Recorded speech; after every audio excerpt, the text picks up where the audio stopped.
Olá pessoal, sou o professor Ricardo e agora nós vamos falar sobre as causas dos transtornos do espectro autista. Bom, importante a gente pensar e lembrar sempre que não estou falando só de autismo, mas estou falando de transtornos do espectro autista, né? Então, não é uma condição uniforme, é algo extremamente diversificado, tá? Então, quais são as causas? O que a gente tem hoje na literatura científica, com pesquisas bem robustas em relação a isso, é que 97% das causas do autismo vêm de um polimorfismo genético, uma alteração gênica, que causa um atraso no neurodesenvolvimento, então os neurônios não conseguem se desenvolver da maneira correta, e 3% caracterizados aí por condições ambientais, né? Antigamente se falava muito que o autismo ou o TEA, ele era um problema relacionado ao comportamento da família, né? Então a gente teve um momento em que a família foi a grande causadora do autismo. Isso pode parecer algo muito preconceituoso hoje em dia, ou algo estranho, né, de se falar, mas se acreditava nisso, né? Então que a criação, né, conforme aquela pessoa foi criada, ela vinha desenvolver aqueles comportamentos mais evasivos e de evitar contatos e ter mais dificuldades de relacionamentos e tal, né? Então, muitos pais aí, principalmente na década de 70, começo da década de 80, se puniam muito em relação a isso, né? Poxa, mas o que a gente fez de errado que o meu filho tá assim agora, né? Então ele era um bebê tão sorridente, tão bonzinho, tal, ele brincava com as outras crianças e de repente, né, ele começou a ficar sozinho, não queria mais contato com ninguém, a gente achava que ele era surdo, né, porque a gente chamava, ele não respondia, não olhava e tal. O que será que a gente errou, né? Então isso já a gente, com muitos estudos e avaliações, observações, a gente sabe que isso não é mais verdade, né? Não interessa o tipo ou como aquela criança foi criada, essa associação comportamental levando a outros comportamentos aversivos no autismo não está certo, né? A gente não tem mais essa definição. Então a gente sabe realmente que 97% aí são causas genéticas, né? Modificações gênicas.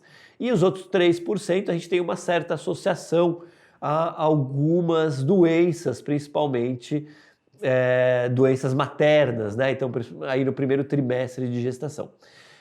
Rubéola, sífilis, toxoplasmose, então, ou mesmo uso de drogas ilícitas ou traumas durante esse primeiro trimestre de gravidez, parece uma certa correlação com o desenvolvimento do autismo, tá? Outro ponto importante da gente colocar é que o autismo hoje ele não tem definições por categorias de etnias ou socioeconômicas, né?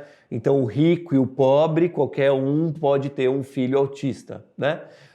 O negro, o branco, o asiático, o índio, qualquer um pode ter um filho autista. Então, a gente não tem uma etnia que tem mais, até tem um maior predomínio aqui e ali, mas está muito pareado, nada muito específico, tá? Então a gente não pode caracterizar o autismo só para pessoas negras, só para pessoas brancas, só para índios, mulatos, mamelucos, etc. Não, essa parte de etnia ou de regiões no mundo também a gente ainda não tem nada muito caracterizado, né? Alguns estudos mostram algumas regiões do Alasca com maior número de crianças autistas e tal, mas nada muito definido, muita hipótese, especulações e tal. Então, realmente, a gente não pode fazer essas associações, tá? De etnias ou de condições socioeconômicas ou de regiões e tal.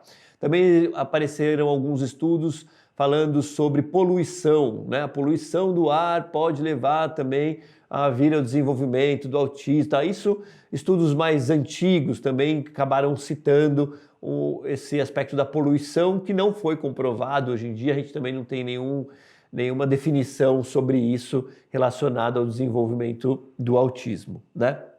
Como que a gente sabe, então, que o autismo é uma condição genética?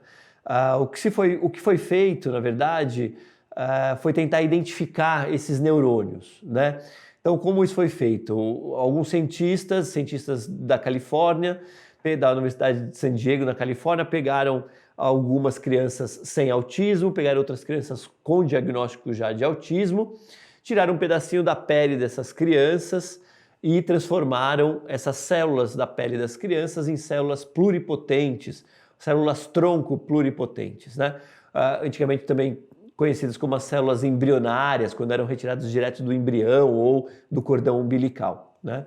Então, transformaram essas células em células pluripotentes. Com essas células você consegue desenvolver outros órgãos do corpo humano. Então, vamos desenvolver, então, por que não desenvolver os neurônios, né? E aí começaram a desenvolver os neurônios. Então, identificaram lá as células das crianças não autistas e os neurônios tinham imensas ramificações, tudo isso em laboratório, né? Então, imensas ramificações com um número gigantesco aí de sinapses, de axônios, dendritos e tal. Então, neurônios bem ramificados. E identificaram ali as células tronco das crianças autistas e quando desenvolveram os neurônios, descobriram que esses neurônios tinham baixa ramificação.